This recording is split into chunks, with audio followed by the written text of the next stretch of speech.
자, 그런데 지금 북한은 2019년 2월에 하노이 미북회담 결렬 이후에 강경해. 그래서 이제 우리와 미국을 적으로 규정하고 힘에는 힘으로 대응하겠다. 이게 이제 김정은 시대에 들어와서 하나의 특징이 뭐냐면 김정일 시대 때는 대한민국을 적이라고 하지 않았어요. 그냥 같은 동포고 소위 핵무기를 개발해도 남조선 인민들의 안전을 보장하기 위해서 이제 핵무기를 개발한다라고 이야기를 했단 말이죠. 근데 김정은은 그게 아니고 대놓고 남쪽을 이제 관역으로 삼아서 미사일을 쏜다. 이런 이야기예요. 실제로 이제 저 독도 쪽에 이제 북한 미사일을 이제 쏜 적이 있고, 그 다음에 우리 군 당국에서는 아니다라고 했지만 저쪽 어디에 울산 쪽에 미사일을 쐈다라고도 했단 말이죠. 그리고 뭐 대놓고 사진에 보면 뭐 이제 이야기를 해요. 그리고 옆에 사진 나온 대로 최근에 했던 게 전술 핵 공격 잠수함을 이제 진수하면서 이제 일종의 남쪽 전술 핵이라는 건 뭐예요? 그러니까 이렇게 소위 이제 그 주변 지역에 이제 피해를 주기 위해서 쓰는 거란 말이죠. 그건 이제 한 베트남 관계처럼 이제 왕래할 수 있다. 이제 그러면 그 정도의 경제적인 이제 개발 효과가 있다라는 거죠. 충분히 가능하죠. 물류 부분도 있을 수 있고, 그리고 이제 관련해서 이제 보통 그 폐쇄 체제가 개방할 때 가장 먼저 뚫리는 게 이제 관광이잖아요. 북한도 이미 관광하려고 하죠. 근데 관광이 그냥 사람만 가는 거 아니에요. 일단 이제 숙박 시설이 이제 지금은 열악하겠지만 그것도 될 거고, 교통편이 있고, 그 다음에 가서 뭐 관광만 하나요? 옆에 그런 음식물 하면 그런 시설도 뭐 여튼 이제 확장도 되는 거고, 그리고 또 여러 가지 다른 다양한 활동도 한단 말이에요. 그러니까 관광을 함으로 인해서 여러 가지 이제 부수적으로 이렇게 개발되는 효과가 이제 많은 거예요. 네? 하여튼 그런 식으로 해서 북한이라는 지역 자체가 이제 개방이 되면 여러 가지로 이제 북한에게도 도움이 되고 우리에게도 도움이 된다. 그런데 이제 건설업계처럼 현실적인 그런 어려움에 봉착해 있는 이제 그런 상황이다라는 거죠. 그래서 북한은 소위 말해서 이제 이렇게 개발할 수 있는 이제 그러한 이제 상황을 지금 막고 있는, 우리가 보통 보면 이제 그 개발지에서 뭐 보상 많이 받으려고 그냥 이제 알박기 하는 거 있잖아요. 이제 그런 형국이지 않나 싶습니다. 여튼 이제 분단 이제 상태에서 그대로 있으면 좋겠지라고 하는 거는 이제 뭐 길들여진 거다. 네? 더 이상의 발전은 포기한. 네?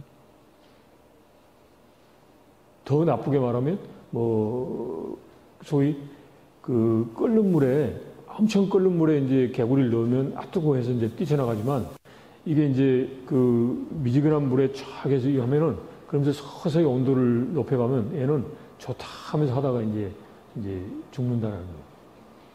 그러니까 분단된 상태에서 보면 별거 아닌데 이렇게 하다가 보면 나중에 우리 이제 더 이상 이제 발전도 못하고 결국 이제 북한이 또 막 핵을 개발하고 또 이렇게 해가지고 결국 이제 그런 이제 삶은 이제 그 개구리 같은 형국이 될 수도 있다는 거죠.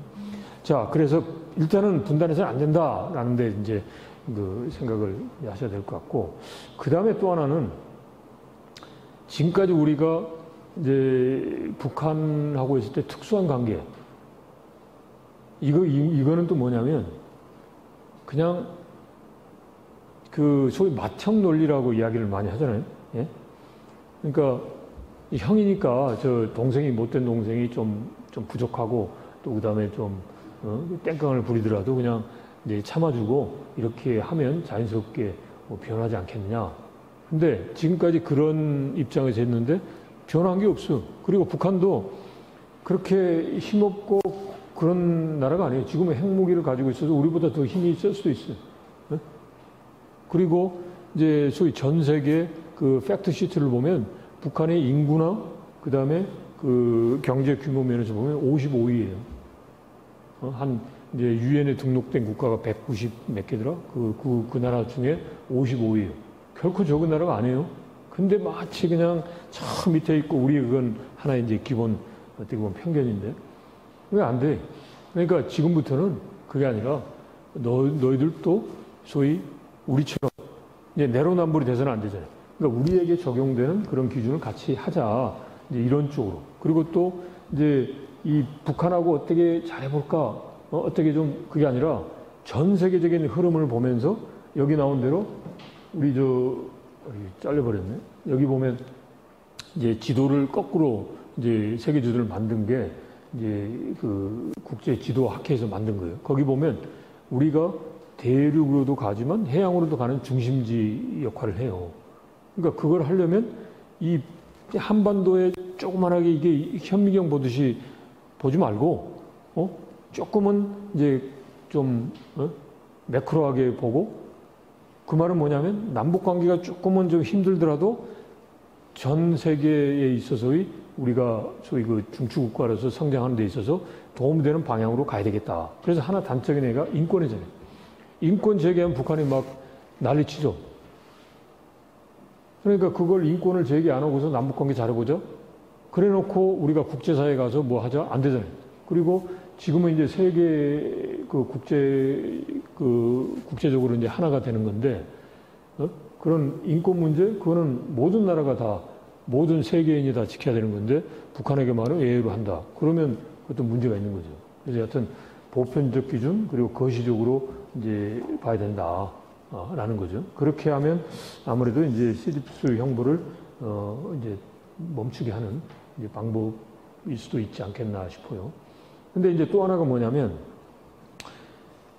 북한 그냥 뭐 이제 원오브 이제 여러 국가 중에 하나로 하고서 차라리 무시하고 하지 뭐. 그러니까 소위 우리가 투명 인간이라고 하잖아요.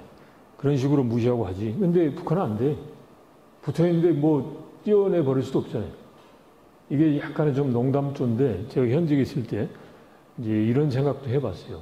지금도 마찬가지인데 결국 이제 북한은 그 일종의 기득권을 가지고 있는 북한의 그 한 300만 정도 되는 통치 집단 있으니까 요 집단만 딱 떼어내가지고 이 사람들 몰살시킨다 그러면 뭐 이 사람들이 뭐 순순히 몰살 당하지 않으니까 당신들 지금 하는 걸 저쪽 그 남태평양에 여러 하나 섬 하나 사가지고 거기에 다 이제 충족시켜주는 거예요.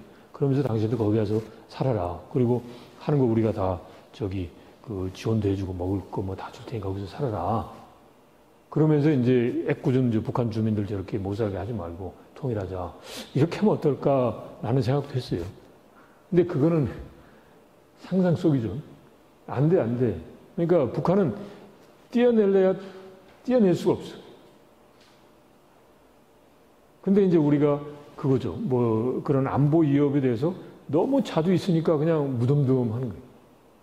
그게 이제 문제긴 문제지만 하여튼 북한을 결국은 떼어낼 수 없고 그렇다면 저런 북한을 계속 이제 같이 하면서 산다?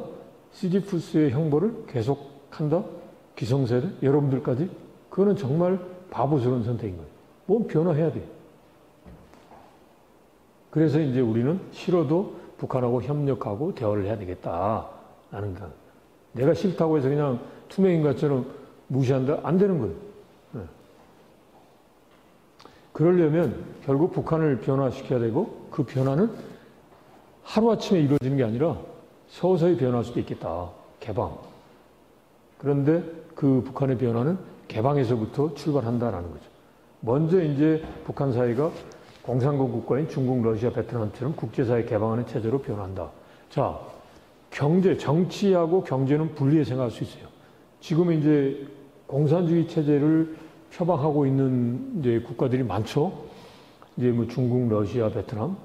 그런데 그 나라들의 경제 시스템은 다 시장 경제.